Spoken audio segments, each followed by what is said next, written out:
नमस्कार जय जगन्नाथ। गोटे मनीष बंचिबा पई से तार मौलिक जिनिस गुड़िकर आवश्यकता करिଥାଏ। सेगुड़िक होला खाद्य, वस्त्र एवं बासगृह। ये सब मौलिक आवश्यकता मनीष उद्भिद मानक ठारू ही पाई थाए। उद्भिद खाद्य पाए, लज्जावरण पाई पोशाक एवं मुंड गुंजिबा पाई बासगृह।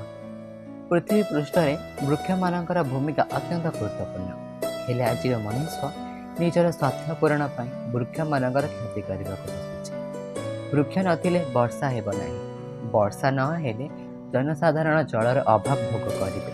जनसाधारण जलर अभाव भोग कले से माने बहु विपदर सामना करेंगे। एमती हेले परिवेश उपरे यार प्रभाव खूब पकाई थाए। आमर परिवेशर भारसाम्य को ठीक रखापी आमर किछिटा कर्तव्य रही।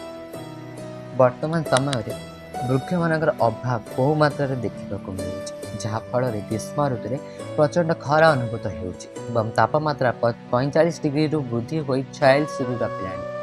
एमती समस्या लगी रही दिन तापमात्रा 50 डिग्री वृद्धि हो 60 डिग्री और 70 डिग्री टपी, जो मनीष बंचा असंभव। राजस्थान में ग्रीष्म ऋतु में 24 डिग्री सेल्सियस 45 डिग्री तापमात्रा रहे, किंतु यह ओडिशा देखा मिलूँ।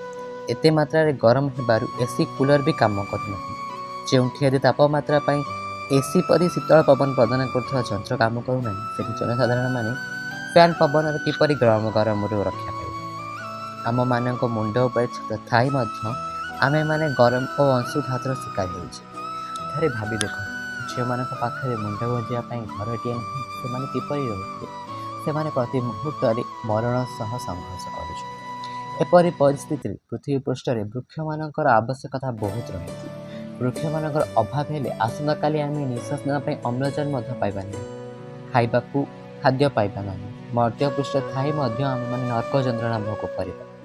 तेबे आसतु आम देशपाई केते सबु निरीह जीवन पाई यही विश्व परिवेश दिवस 5 तारिख में वृक्ष लगाई पृथ्वी पृष्ठ एक सुख शांतिपूर्ण निरोग एवं निरामय जीवन यापन कर शपथ।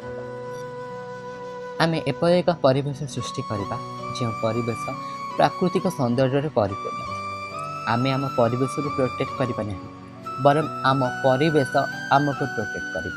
वृक्ष लगाओ, देश बचाओ, पृथ्वी हेब सुरक्षित, वृक्ष जीवे थीब जीवित।